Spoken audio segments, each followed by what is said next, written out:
Let us start with our first concept, going concern concept.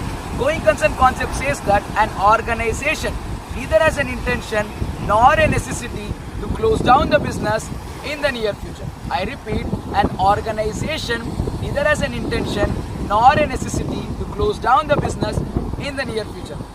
Going ahead, let us take our second concept for the day, periodicity concept.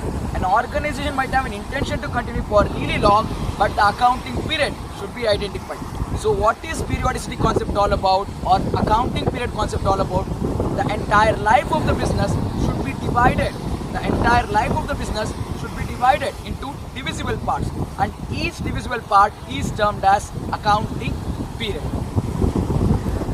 Let us now discuss accrual concept. Accrual concept says that we need to record the transaction as and when it happens, and not merely when it is transacted in cash. I repeat, accrual concept says that transaction should be recorded as and when it happens, and not merely when transacted in cash. Let us now discuss matching concept.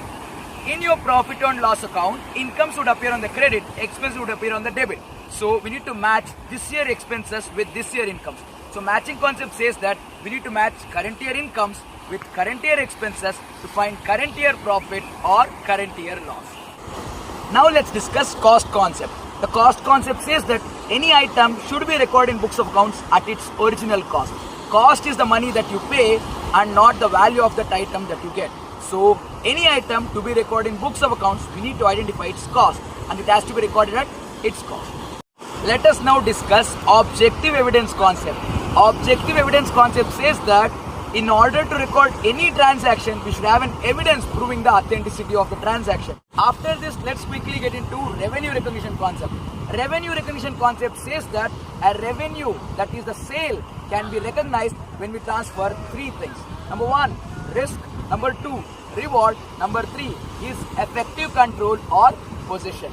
I repeat, revenue can be recognized when we transfer risk, reward and effective control or possession. The next concept that we're going to discuss is money measurement concept. Money measurement concept says that anything and everything to be recorded in books of accounts should be measured in terms of money. I repeat, anything and everything to be recorded in books of accounts should be measured in terms of money. If we cannot measure it in terms of money, we cannot record it in books of accounts. Let us quickly move to our next concept, business entity concept. Business entity concept stresses that the business and the owner are two different people. Meaning, when you have invested capital in the business, that capital is a liability to the business, whereas an asset to you. So the concept says that the business and entity are two different persons and they're not the same.